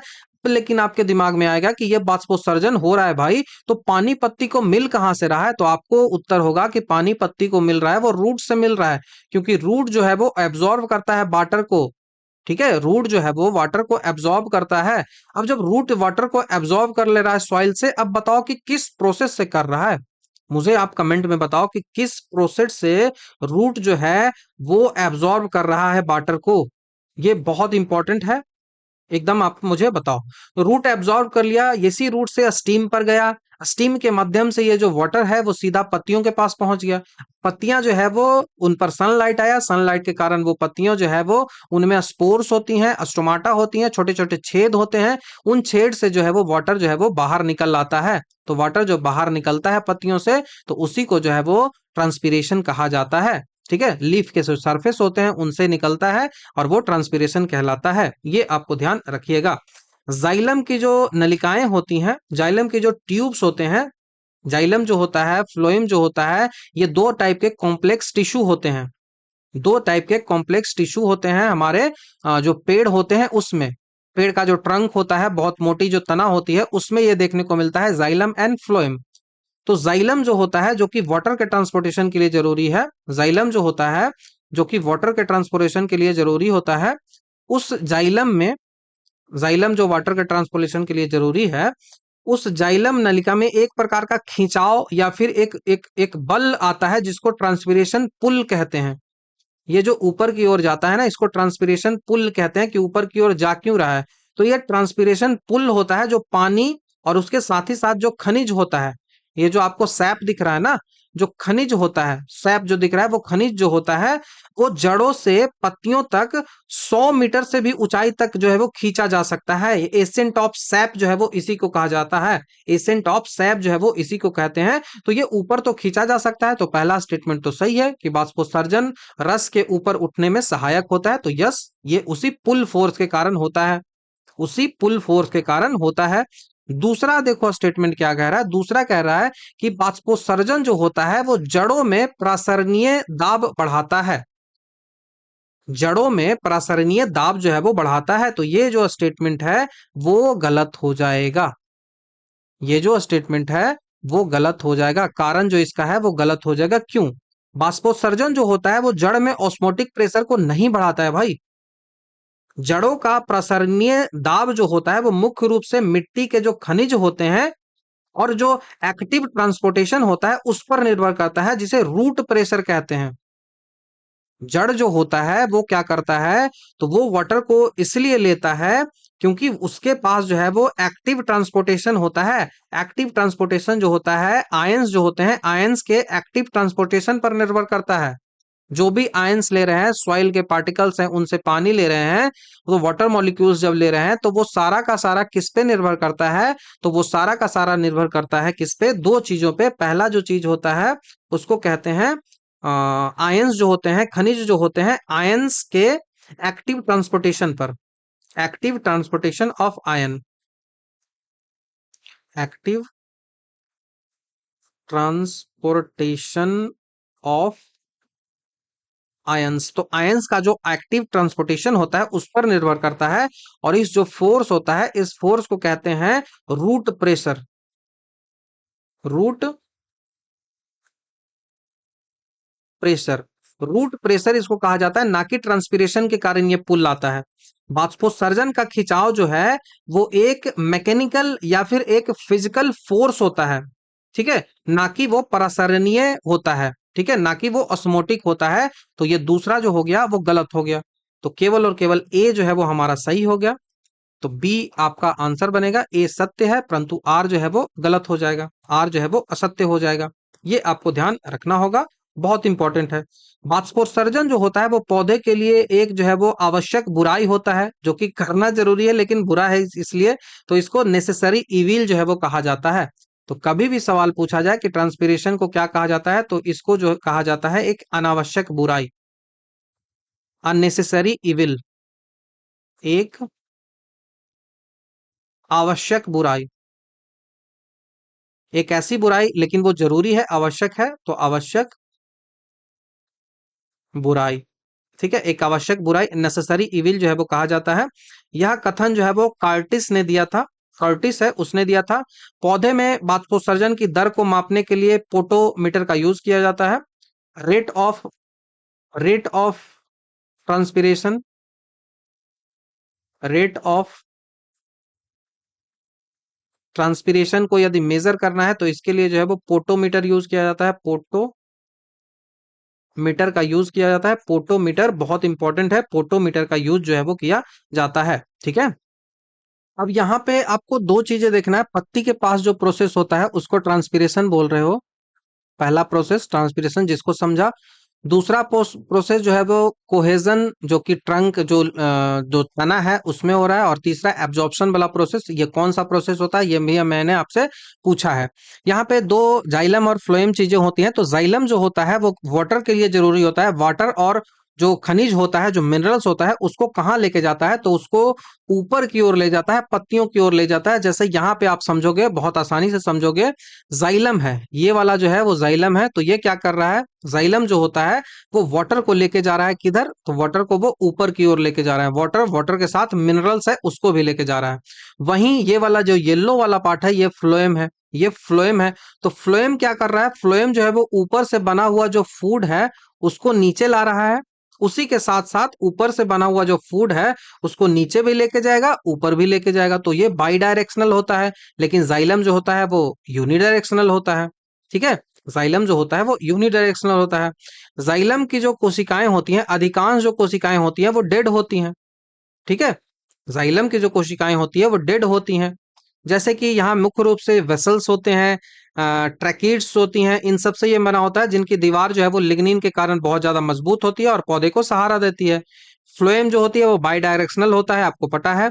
फोटोसिंथेसिस से जो भी खाना बनता है उसको ऊपर नीचे लेके जाता है। इसके अधिकांश जो सेल्स होती हैं वो लिविंग होती हैं। अब मुझे बताओ कि जाइलम का कौन सा ऐसा है जो लिविंग होता है, और फ्लोएम का कौन सा ऐसा है जो डेड होता है, ठीक है। फ्लोएम का कौन सा ऐसा है जो डेड होता है, ये बहुत इंपॉर्टेंट फैक्ट है जो कि पूछा जा सकता है। और बाकी तो मैंने बताया ही कि जाइलम फ्लोएम से सवाल आते रहते हैं, आपको ध्यान रखना है। सवाल पूछा जा रहा है कि दो अंतरिक्ष यात्री चंद्रमा पर 10 मीटर की दूरी पर खड़े हैं। अंतरिक्ष यात्री ए जो है वो अंतरिक्ष यात्री बी की ओर चिल्लाता है, और साथ ही एक जो है वो लाइट सिग्नल भी भेजता है, ठीक है। तो निम्नलिखित में से कौन सा कथन जो है वो सही है, ये आपसे पूछा जा रहा है। तो पहले तो आपको गुण समझ में आना चाहिए कि गुण क्या है, कैरेक्टर क्या है, साउंड एंड कैरेक्टर क्या है, साउंड एंड लाइट का, साउंड एंड लाइट का कैरेक्टर जो है वो क्या है। तो लाइट सिग्नल दे रहा है, और दूसरा जो है वो चिल्लाना मतलब साउंड दे रहा है। तो साउंड एंड लाइट, साउंड है, लाइट है। अब आप देखो, आप जब थंडरिंग होती है, जब ठनका जो है वो ठनकता है, बिजली जब गिरता है, तो उसमें आप क्या देखते हो कि पहले जो है वो लाइट आपको दिखती है, बाद में जो है वो आपका साउंड दिखता है, पहले लाइट दिखता है, बाद में आपको साउंड दिखता है, ये आपको पता है। तो अंतरिक्ष यात्री ए से जो भेजा गया संकेत होगा, लाइट सिग्नल होगा, वो अंतरिक्ष यात्री बी पर पहुंचेगा, परंतु ध्वनि जो है वो नहीं पहुंचेगा। ठीक है, परंतु ध्वनि जो है वो नहीं पहुंचेगा। बी हमारा यहां से आंसर हो जाएगा। ठीक है, तो साउंड क्या है? साउंड एक मैकेनिकल वेव होता है, एक यांत्रिक तरंग होती है, जिसे यात्रा करने के लिए किसी माध्यम, चाहे वो हवा हो, चाहे वो पानी हो, चाहे वो ठोस हो, कुछ न कुछ की आवश्यकता होती ही है। मैकेनिकल वेव होने के कारण साउंड को ट्रांसफर करना है, तो उसके लिए उसको मीडियम की आवश्यकता होती ही है। लेकिन चंद्रमा पर वायुमंडल है ही नहीं, चंद्रमा पर वायुमंडल नहीं है, तो ये पूर्णतः वैक्यूम है। इसीलिए ध्वनि यहाँ यात्रा नहीं कर सकती है और आपको साउंड नहीं सुनाई देगा। लेकिन लाइट की बात करें तो लाइट क्या है? लाइट एक इलेक्ट्रोमैग्नेटिक वेव है, जिसे यात्रा करने के लिए किसी भी भौतिक माध्यम की आवश्यकता नहीं होती, कोई फिजिकल माध्यम की आवश्यकता नहीं होती। यह जो है वो वैक्यूम में भी आसानी से जा सकता है, इस कारण से लाइट जो है वो ट्रेवल कर जाएगा। लाइट जो है वो ट्रेवल कर जाएगा। आपको ये ध्यान रखना होगा। निर्वात में जो प्रकाश की गति होती है वो 3,08,000 10⁸ किलोमीटर पर सेकंड, मीटर पर सेकंड होता है। 3 × 10⁸ मीटर पर सेकंड होता है। अंतरिक्ष यात्री जो है वो चंद्रमा या फिर अंतरिक्ष में एक दूसरे से बात कैसे करते हैं भाई? एक दूसरे से बात तो करते होंगे ना, तो उनको बात करने के लिए एक मशीन होती है जो रेडियो वेव का यूज करती है। रेडियो वेव होता है, उसका यूज करती है, जो प्रकाश की तरह ही एक इलेक्ट्रोमैग्नेटिक वेव है। इस कारण से आसानी से बातें जो है वो हो जाती है। ठीक है, आसानी से बातें हो जाती है, अदरवाइज नहीं हो पाता। नेक्स्ट सवाल की ओर बढ़ जाते हैं। एक अतिक्रांतिक द्रव्य है, एक जो है वो सुपर क्रिटिकल फ्लूइड्स है, वो कब बनाया जाता है? सुपर क्रिटिकल फ्लूइड एक अतिक्रांतिक द्रव्य है, वो कब बनता है? तो अतिक्रांतिक द्रव्य जब किसी गैस या फिर कोई फ्लूइड है, कोई गैस है या फिर कोई फ्लूइड मतलब द्रव्य है,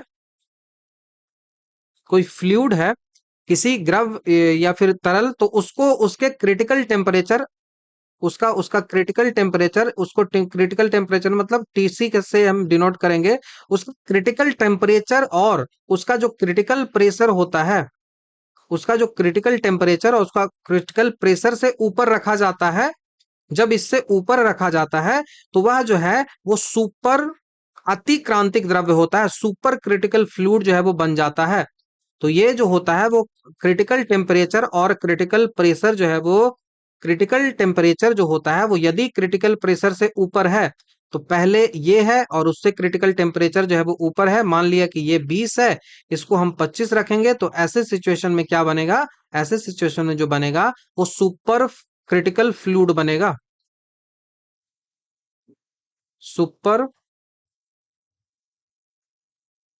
क्रिटिकल फ्लूइड जो है वो बनेगा, सुपर क्रिटिकल फ्लूइड जो है वो बनेगा, ये आपको ध्यान रखना है। अन्य अवस्था की बात करें, जैसे गैस हो या फिर लिक्विड हो, उनके बीच का अंतर जो है वो समाप्त हो जाता है। इस अवस्था में गैस और लिक्विड के बीच का जो अंतर है, गैस और लिक्विड में जो डिफरेंसेस होते हैं वो खत्म हो जाते हैं, और यह गैस की तरह जो है वो फैल जाता है, इफ्यूज कर सकता है, और तरल की तरह जो है वो पदार्थों को घोल सकता है, डिसॉल्व कर सकता है। तो ये आपको ध्यान रखना है। तो यहाँ पे ऑप्शन नंबर सी, किसी पदार्थ को उसके क्रांतिक ताप से ऊपर जो है वो गर्म किया जाता है।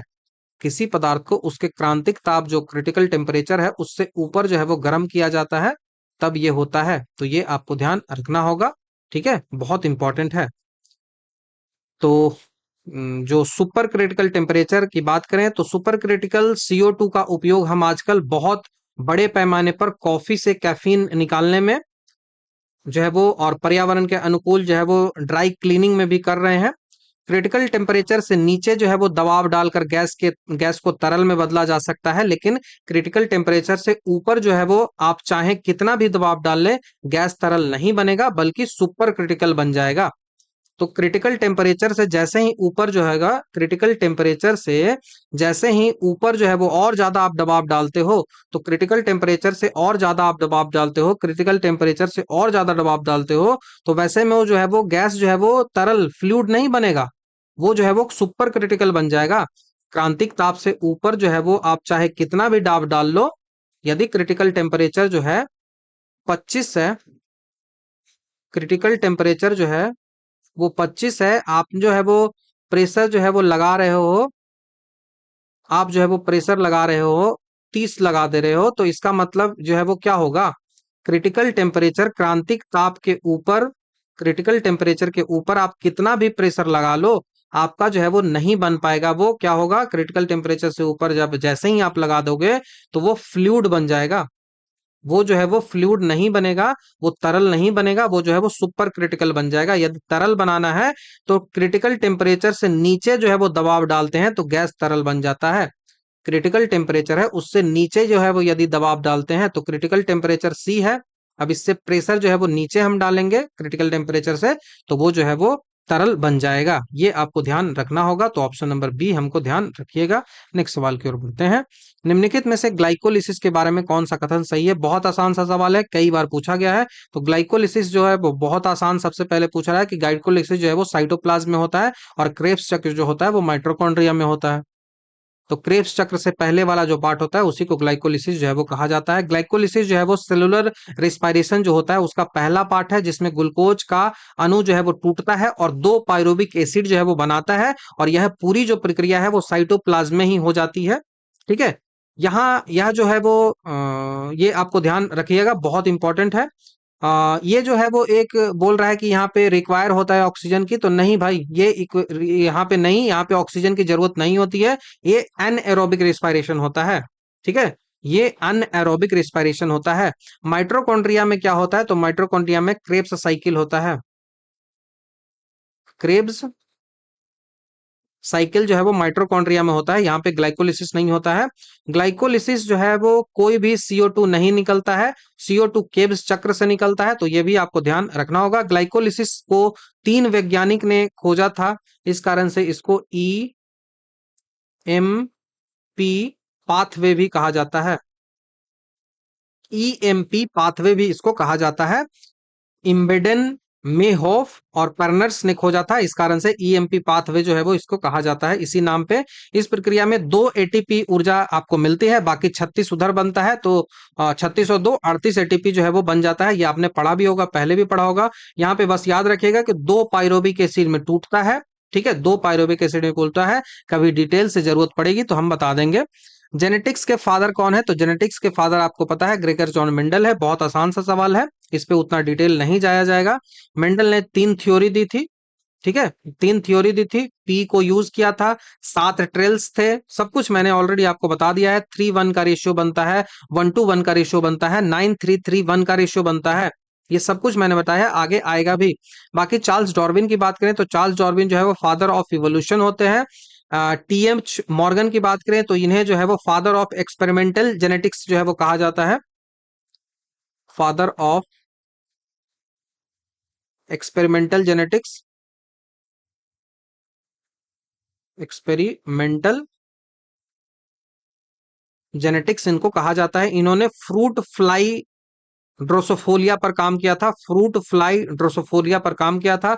वॉटसन एंड क्रिक की बात करें तो इन्होंने जो है वो DNA का डबल हेलिकल स्ट्रक्चर 1953 में दिया था, 1953 में दिया था, तो ये आपको ध्यान रखना है, आगे डिस्कस किया जाएगा। नेक्स्ट सवाल की ओर बढ़ते हैं। पौधे में जल का परिवहन मुख्य रूप से किस ऊतक के माध्यम से होता है, तो जल जो होता है वो जाइलम के माध्यम से होता है। फूड जो होता है वो फ्लोएम के माध्यम से होता है। ठीक है, ये आपको ध्यान रखना होगा, बहुत इंपॉर्टेंट है। जल के लिए जाइलम होता है, जाइलम यूनिडायरेक्शनल होता है, फ्लोएम जो होता है वो डबल डायरेक्शनल होता है, ऑलरेडी हमने बता दिया है। ठीक है, कैम्बियम की बात करें तो कैम्बियम जो होता है वो पौधे में मोटाई, उसका जो सेकेंडरी ग्रोथ है उसको बढ़ाने के लिए जरूरी होता है। ठीक है, और कैम्बियम यदि नहीं रहेगा तो ग्राफ्टिंग नहीं होगी, ये ASO में पूछा गया था क्वेश्चन। ठीक है, पानी इतनी ऊंचाई तक खींचने के लिए मुख्य रूप से ट्रांसपिरेशन पुल जो है वो काम करता है और कैपिलरी एक्शन जो है वो काम करता है, ये भी हमने ऑलरेडी आपको बता रखा है। ठीक है, नेक्स्ट सवाल की ओर बढ़ते हैं। फ्लोएम परिवहन में, ये थोड़ा सा इंपॉर्टेंट है तो यहाँ पे थोड़ा डिस्कस भी कर लेंगे। फ्लोएम जो परिवहन होता है, फ्लोएम का जो ट्रांसपोर्टेशन होता है मतलब फूड का और दोनों तरफ होता है, तो फ्लोएम परिवहन में दाब प्रवाह परिकल्पना जो होती है, प्रेशर फ्लो हाइपोथेसिस जो होती है, वो उसके बारे में कौन सा सबसे अच्छे तरीके से आपको समझा रहा है, ये आपसे पूछा जा रहा है फ्लोएम परिवहन में। तो पौधे में भोजन जो होता है वो क्या होता है, वो सुक्रोज होता है। तो पौधे में भोजन का जो परिवहन होता है वो प्रेशर फ्लो हाइपोथेसिस या फिर मास फ्लो हाइपोथेसिस के द्वारा होता है। पत्तियों में भोजन बनता है जिसे स्रोत या फिर सोर्स जो है वो कहते हैं। जड़ जो है, जड़े या फिर जो फल होते हैं जहां पे भोजन जो है वो स्टोर होता है, उसे जो है वो सिंक कहा जाता है। दोनों आप याद रख लो, कभी पूछ लिया जाए सोर्स, ये जो है वो सोर्स है मतलब स्रोत है। स्रोत किसको कहते हैं? तो लीफ, पत्ती, जहां भोजन बनता है, जहां जो है वो फूड बनता है, जहां भोजन बनता है, जहां फूड जो है वो बनता है। दूसरा जो जहां फूड स्टोर होता है उसको क्या बोलते हैं? तो उसको सिंक कहा जाता है। उसको जो है वो सिंक कहा जाता है। सिंक मतलब क्या? तो जड़, जड़ या आपको क्या होता है, फल, जड़ या फिर फल, यहाँ पे जो है वो भोजन क्या होता है, भोजन, फूड जो है वो स्टोर होता है, सिंक में स्टोर होता है। फूड जो है वो बनता है, फूड जो है वो बनता है, तो उस फूड को क्या बोलते हैं? उस फूड को, उस भोजन का रूप जो है वो कैसा होता है? तो वो सुक्रोज का रूप होता है। सुक्रोज का वो रूप होता है, ये भी आपको ध्यान रखना है। पत्तियां जो होती हैं, जो सोर्स हमने कहा, जो भोजन बना रही हैं, तो पत्तियों पर शर्करा की मात्रा जो है वो अधिक होने के कारण ऑस्मोटिक प्रेशर या फिर टॉर्गर प्रेशर इसको कहा जाता है, और सिंक पर कम होता है। जो पत्ती होती है उन पर शर्करा की मात्रा अधिक होती है, इस कारण से उस पर ऑस्मोटिक प्रेशर या फिर टर्गर जो प्रेशर होता है वो बढ़ जाता है, और सिंक पर यह कम होता है। और इस उच्च दबाव से निम्न दबाव की ओर भोजन जो है वो पानी के साथ बह जाता है। ठीक है, इसी के कारण पानी के साथ वो बह जाता है, आप समझो यहाँ पे। ठीक है, मान लो यहाँ पे पत्ती है, यहाँ पे फूड बन गया। फूड बना, वो किस रूप में बना? तो ये सोर्स है, ये जो है वो सोर्स है। ठीक है, ये सोर्स है। अब यहाँ पे सोर्स में फूड जो है वो बन गया है। अब सोर्स में फूड बन गया है तो यहाँ पे ऑस्मोटिक प्रेशर और या फिर टर्गर प्रेशर के कारण जो है वो यहाँ पे पत्तियों जो होती हैं जो सुक्रोज के रूप में है, तो यहाँ पे शर्करा की मात्रा ज्यादा है। शर्करा मतलब ग्लूकोज की मात्रा ज्यादा है। जब ग्लूकोज ज्यादा है तो इस ग्लूकोज के ज्यादा होने के कारण, सुक्रोज के ज्यादा होने के कारण, शर्करा मतलब ग्लूकोज या फिर सुक्रोज ले लो, तो शर्करा की मात्रा अधिक होने के कारण यहाँ पे जो है वो ऑस्मोटिक प्रेशर, ऑस्मोटिक प्रेशर या फिर इसको कहा जाता है टर्ग प्रेशर भी, ऑस्मोटिक प्रेशर या फिर टर्गर प्रेशर भी कहा जाता है। तो टर्गर प्रेशर जो होता है वो यहाँ पे इंक्रीज हो जाता है, वो बढ़ जाता है। और वहीं जो सिंक, सिंक मतलब भोजन स्टोर हो रहा है, तो भोजन जो है वो स्टोर हो रहा है, स्टोर जो हो रहा है वो सिंक हो रहा है। अब सिंक में स्टोर हो रहा है और सिंक के पास जो है वो क्या होगा, यहाँ पे प्रेशर जो होगा वो कम होगा, यहाँ पे प्रेशर जो है होगा वो कम होगा।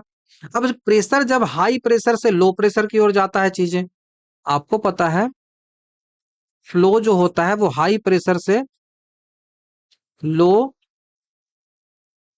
प्रेशर की ओर जाता है, तो इस कारण से फ्लो जो है वो हो जाता है फूड का, आसानी से फूड का फ्लो जो है वो हो जाता है। तो आप देख लो ऑप्शन, स्रोत और सिंक के बीच जो है वो पराशरीय दाब का अंतर होता है, इस कारण से होता है। तो difference in osmotic pressure between source, पत्ती, और सिंक मतलब फल या फिर जड़ या फिर तना, जहां पे फूड जो है वो स्टोर हो रहा है। तो ऑप्शन नंबर ए आपको याद रखना होगा।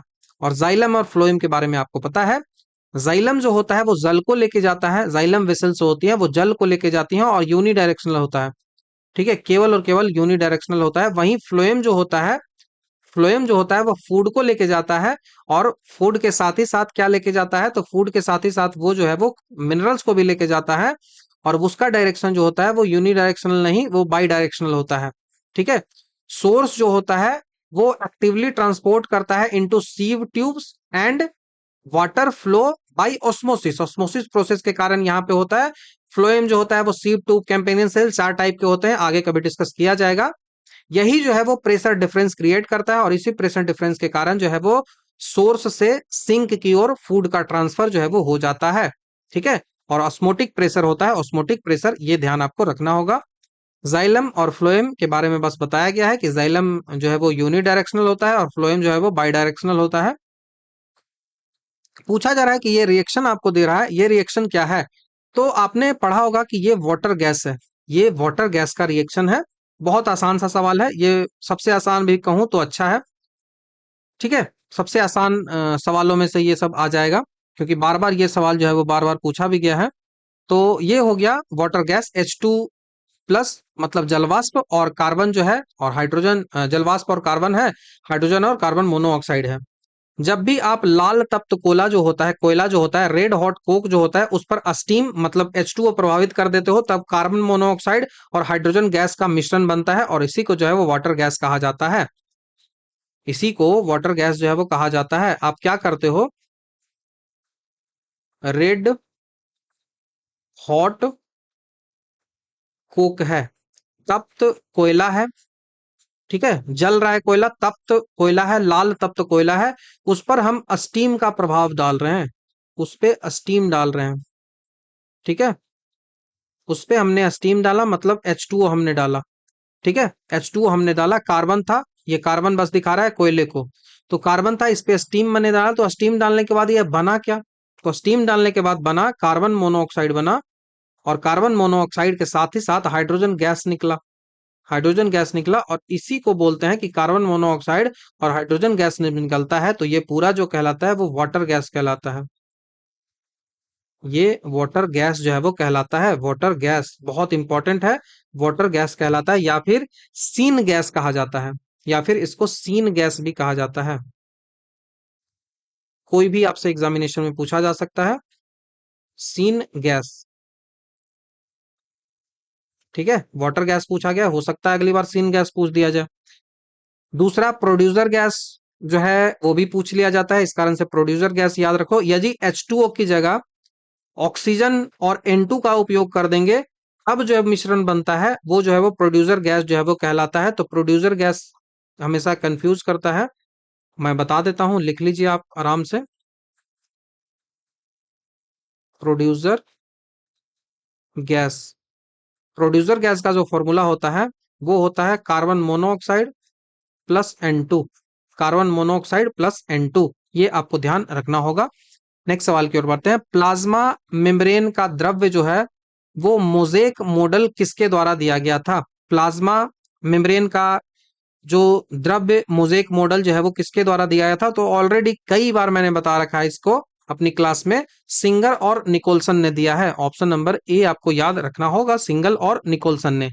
प्लाज्मा मेम्ब्रेन क्या है? ये कोई सेल है, ये कोई सेल है, इस सेल के बाहर एक जो है वो झिल्ली जैसी संरचना होती है, झिल्ली जैसी संरचना होती है, उसी को प्लाज्मा मेम्ब्रेन जो है वो कहा जाता है, उसी को प्लाज्मा मेम्ब्रेन जो है वो कहा जाता है। तो प्लाज्मा मेम्ब्रेन की संरचना को समझने के लिए सबसे मान्य जो सिद्धांत होता है वो फ्लूइड मोजाइक मॉडल होता है, वो होता है fluid Mosaic model. Fluid Mosaic model के आसान माध्यम से इसको आसानी से समझा जाता है। और ये फ्लूइड मोजाइक मॉडल जो है वो सिंगर और निकोलसन ने 1972 में दिया था, 1972 में दिया था। इस मॉडल के अनुसार कोशिका झिल्ली होती है वो लिपिड की एक तरल दोहरी परत होती है, जिसमें प्रोटीन के अणु जो है वो बर्फ के टुकड़े की तरह जो है वो तैरते रहते हैं। ऐसे रहेगा, ऐसे रहेगा, और बीच में ऐसे रहेगा। ठीक है, बीच में ऐसे रहेगा। तो यहाँ पे प्रोटीन प्रोटीन और बीच में जो है वो लिपिड्स होता है, ये पूरा लिपिड हो गया, और सबसे सामान्य जो है वो फॉस्फोलिपिड होता है। तो यहाँ पे जो है वो कोशिका जो होता है वहां पे लिपिड के फ्लूइड जो होती है वो दोहरी परत होती है, जिसमें प्रोटीन जो है वो अणु बर्फ के टुकड़े की तरह तैरती रहती है, तो ये जो हो गया वो प्रोटीन हो जाएगा। और इधर जो हो गया वो लिपिड्स हो गया, इधर जो है वो लिपिड्स हो गया। अब यही फास्फोलिपिड होता है, आगे कभी उसको डिस्कस कर लेंगे। रॉबर्टसन की बात कर लूं, रॉबर्टसन की बात कर लूं तो इन्होंने यूनिट मेम्ब्रेन मॉडल दिया था, यूनिट मेम्ब्रेन मॉडल, यूनिट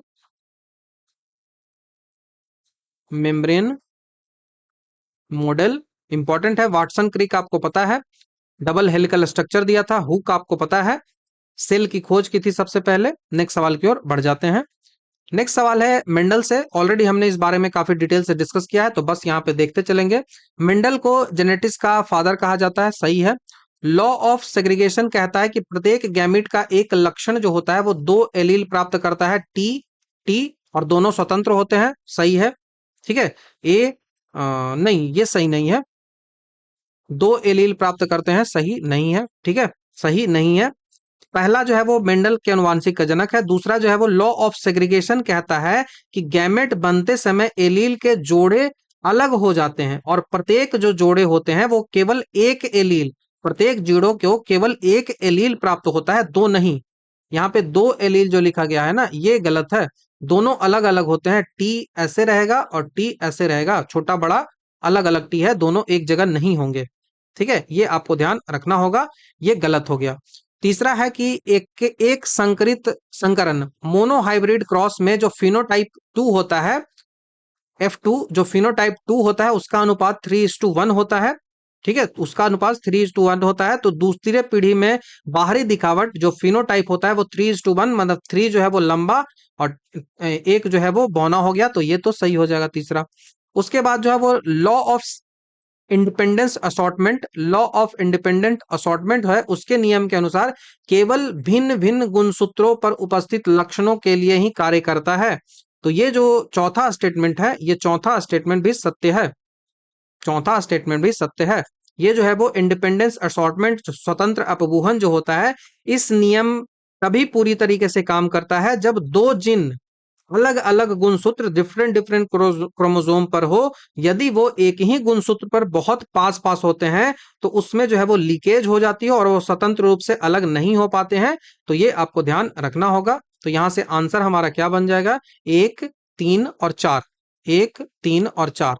देखो कौन सा है, ऑप्शन नंबर बी है, 1, 3, 4। बाकी इस बारे में मैंने बताया है, और रेशियो मैंने 9, 3, 3, 1 का एक रेशियो मैंने बताया है। ये बता दो आप, एकल संकरण मोनोहाइब्रिड नहीं होता है, वो डाई हाइब्रिड का ये है, ये डाई का है।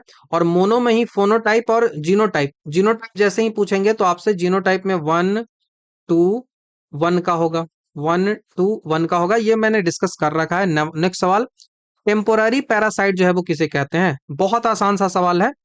टेम्पोररी मतलब कुछ देर के लिए, बस केवल भोजन के लिए होस्ट को मारेगा, केवल भोजन के लिए होस्ट के पास आता है।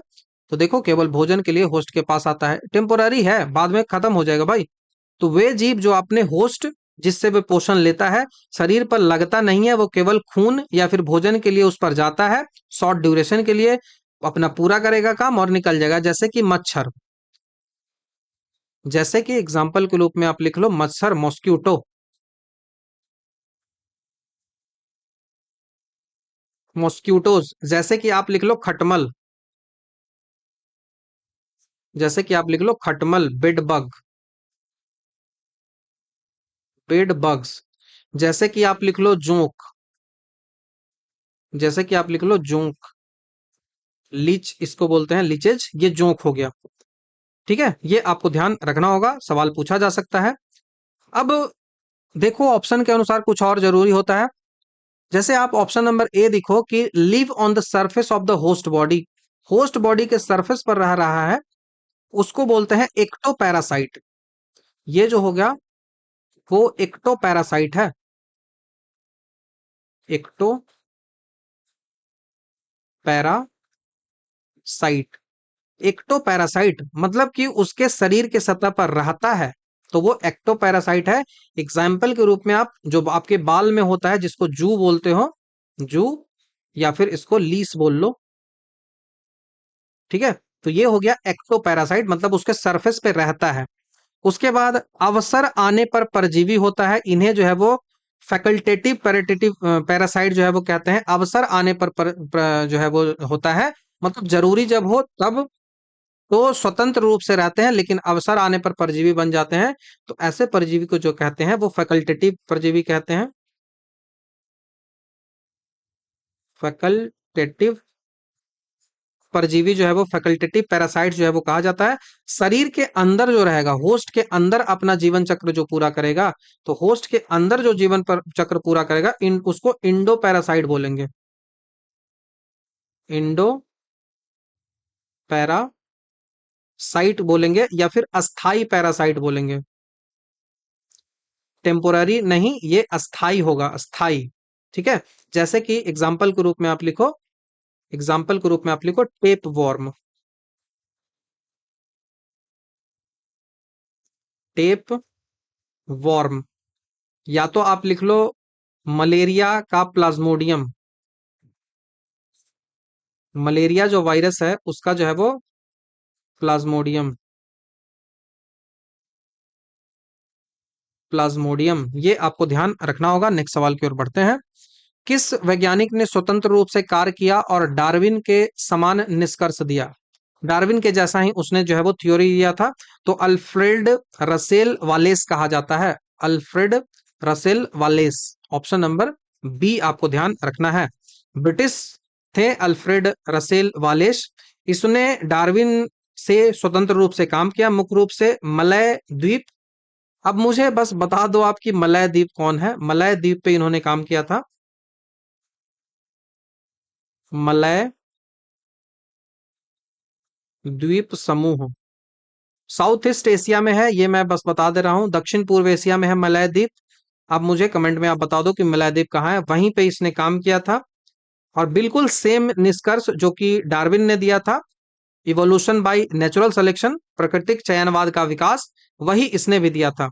1858 में वाल्से ने अपना एक एसे लिखा था और डार्विन को भेजा, जिसे पढ़कर डार्विन हैरान रह गए क्योंकि दोनों के विचार एक जैसे थे। इसी के बाद डार्विन ने जल्दी से अपनी पुस्तक निकाल दी कि हमारा थ्योरी ये न चुरा दे, और उनका जो किताब था वो on the origin of species 1859 में 1859 में बुक आई थी, on the origin of species, Charles Darwin की। वॉलेस जो होता है उसको जैव भूगोल का जनक कहा जाता है। और डार्विन कौन सा द्वीप पे गया था, ये बताओ मुझे। डार्विन कौन सा द्वीप पे गया था? तो वो गैलापैगोस आइलैंड पे गया था। गैलापैगोस आइलैंड पे गया था। कौन सा जहाज था? बगेल जहाज था। सब कुछ मैंने बता रखा है। ठीक है, तो वालेस जो है उसको फादर ऑफ बायो ज्योग्राफी भी कहा जाता है। Father of bio geography, bio geography इसको कहा जाता है। ह्यूगो ड ब्रिज होता है, उसने म्यूटेशन थ्योरी दिया था। ह्यूगो ड ब्रिज है, उसने उत्परिवर्तन का जो सिद्धांत होता है, म्यूटेशन थ्योरी दिया था। म्यूटेशन थ्योरी जो है वो दिया था, ये आपको ध्यान रखना होगा। 31 सवाल के निम्नलिखित में से कौन सा वर्णक जो है वो प्रकाश संश्लेषण में मुख्य रूप से शामिल होता है? ये थोड़ा सा अच्छा सवाल है। ठीक है, डिस्कस कर लेते हैं जो जरूरी है उतना। बस ध्यान रखिएगा, क्लोरोफिल आंसर होता है, क्लोरोफिल ए। ठीक है, आंसर होता है क्लोरोफिल ए। प्रकाश संश्लेषण में प्रकाश ऊर्जा को रासायनिक ऊर्जा में बदलना होता है। फोटो एनर्जी जो होता है, लाइट एनर्जी, फोटो एनर्जी को लाइट एनर्जी बोल लो, फोटो एनर्जी बोल लो। लाइट एनर्जी जो होता है उसको जो है वो प्रकाश संश्लेषण में इसी को केमिकल एनर्जी में कन्वर्ट करना है, केमिकल एनर्जी में इसको कन्वर्ट करना है। इसको बदलने के लिए मुख्य रूप से जो काम करेगा वो काम करेगा क्लोरोफिल ए, वो काम करेगा क्लोरोफिल ए। ठीक है, यह सभी ऑक्सीजन उत्पन्न करने वाले प्रकाश संश्लेषण जीव होते हैं, जैसे हरे पौधे, शैवाल, साइनोबैक्टीरिया, इन सब में ये पाए जाते हैं। ठीक है, क्लोरोफिल का जो सेंटर होता है वो वहां पे मैग्नीशियम धातु पाया जाता है। प्रकाश संश्लेषण जो होता है वो लाइट रिएक्शन और डार्क रिएक्शन दो टाइप का होता है। तो प्रकाश संश्लेषण का जो लाइट रिएक्शन होता है, लाइट रिएक्शन जो होता है वो ग्रेना में होता है, वो ग्रेना में होता है। और जो इसका डार्क रिएक्शन होता है, जिसके लिए लाइट की आवश्यकता नहीं होती है, वो जो होता है अप्रकाशीय अभिक्रिया जिसको बोलते हैं, वो स्ट्रोमा में होता है। वो स्ट्रोमा में होता है। तो ग्रेना और स्ट्रोमा पत्तियों में होता है। ठीक है, बाकी कैरोटीन की बात करें तो कैरोटीन जो है वो कैरोटीन के कारण जो है वो गाजर जो है वो नारंगी होता है, और जेंथोफिल के कारण जो है वो पपीता, पपीते की पत्तियां जो है वो पत्तियों का रंग जो है वो जेंथोफिल के कारण चेंज रहता है। तो ये आपको ध्यान रखना है। बाकी क्लोरोफिल ए बस याद रखिया गया। ठीक है, क्लोरोफिल ए। क्लोरोफिल बी हो गया, जेंथोफिल हो गया, या फिर कैरोटीन हो गया, ये तीनों जो है ना वो एसेसरी पिगमेंट होते हैं। ये प्रकाश के विभिन्न जो वेवलेंथ्स होते हैं उनको अवशोषित करते हैं और अपनी ऊर्जा को मुख्य रूप से उनको चेंज क्लोरोफिल ए में ही करना पड़ेगा, अदरवाइज वो काम नहीं करेंगे। तो बस आप कुछ भी कर लो लेकिन आपको क्लोरोफिल ए ही तो लाना पड़ेगा ना, तो क्लोरोफिल ए लाना पड़ेगा बस, ठीक है। ये करंट का सवाल है, यहाँ नहीं आना चाहिए था। तो ये बस याद रख लो, व्हाइट आइलैंड होता है। ठीक है, व्हाइट आइलैंड होता है। न्यूजीलैंड का एक जो आइलैंड है उसके बारे में व्हाइट आइलैंड पूछा गया है। इस सेट का लास्ट सवाल देखते हैं। यहाँ पे ये 14 तारीख में जो भी 33 सवाल पूछा गया था ना, 32-33, वो हम यहाँ पे डिस्कस कर लिए हैं, ठीक है। कीटों में अपूर्ण कायांतरण होता है, मेटामॉर्फोसिस होता है, उसके चरणों का सही क्रम आपको बताना है, ठीक है। मेटामॉर्फोसिस मतलब उसका शरीर जो है वो कैसे कैसे बदलता है, इसके बारे में बात की जा रही है, ठीक है। तो ये इसको देखो समझना है। तो मेटामॉर्फोसिस जो होता है वो दो टाइप के होते हैं। एक जो मेटामॉर्फोसिस होता है उसको बोला जाता है कंप्लीट मेटामॉर्फोसिस, और दूसरा जो मेटामॉर्फोसिस होता है उसको इनकम्प्लीट मेटामॉर्फोसिस जो है वो कहा जाता है। कंप्लीट जो मेटामॉर्फोसिस होता है वो 4 स्टेजेस में होता है, ठीक है। वो 4 स्टेजेस में होता है। पहला जो कंप्लीट का होता है वो एग बनता है, एग के बाद जो है वो लार्वा बनता है, लार्वा के बाद जो है वो प्यूपा बनता है, और प्यूपा के बाद जो है वो एडल्ट बनता है। लेकिन वही इनकम्प्लीट में बात करें तो एग बनता है, और एग के बाद जो पूरा का पूरा प्रोसेस होता है वो निम्फ बस बनता है, निम्फ बनता है, ठीक ठीक है। केवल और केवल एग के बाद निम्फ बनता है। निम्फ में क्या होता है, तो बस शरीर का आकार जो है वो बढ़ते रहता है धीरे धीरे, और उस निम्फ के बाद जो है वो एडल्ट बन जाता है। तो यहाँ पे केवल और केवल 3 स्टेजेस होते हैं, लार्वा वाला स्टेज यहाँ पे नहीं होता है। तो हमें मेटामॉर्फोसिस पूछ रहा है लेकिन वो अपूर्ण पूछ रहा है, इनकम्प्लीट पूछ रहा है। तो केवल 3 स्टेज होगा, एग होगा, निम्फ होगा और एडल्ट होगा। ऑप्शन नंबर बी आपको याद रखना होगा, ठीक है। ये जो मेटामॉर्फोसिस होता है वो खास करके कीटों में ही देखा जाता है। इंसेक्ट्स के विकास की प्रक्रिया होती है, उसको मेटामॉर्फोसिस जो है वो कहा जाता है, मेटामॉर्फोसिस जो है वो कहा जाता है। ये आपको ध्यान रखना होगा। निम्फ जो होता है वो बिल्कुल छोटे वयस्क कीट जो होते हैं वो होते हैं, उसमें जो है वो विंग्स होते हैं, प्रजनन अंग विकसित नहीं होते हैं, बस उसके विंग्स आपको देखने को मिल जाएंगे, ठीक है। और जो कहाँ कहाँ देखने को मिलते हैं ये एग्जाम्पल्स पूछ लिए जाते हैं, तो एग्जाम्पल्स आपको बहुत रटने पड़ेंगे। अभी एएसओ में पूछा गया था कॉकरोच वाला, एएसओ में कॉकरोच पूछा गया था। तो इनकम्प्लीट कहाँ होता है, तो इनकम्प्लीट जो होता है वो ग्रास हॉपर में होता है, टिड्डा में होता है, ग्रास हॉपर, टिड्डा जो होता है उसमें होता है इनकम्प्लीट। दूसरा आपको क्या याद रखना है इनकम्प्लीट का, तो दूसरा आपको कॉकरोच याद रखना है, तिलचट्टा, कॉकरोच याद रखना है। तीसरा जो आपको इनकम्प्लीट वाला याद रखना है वो याद रखना है टर्मिट्स, जिसको दीमक कहा जाता है, दीमक आप याद रख लो, टर्मिट्स,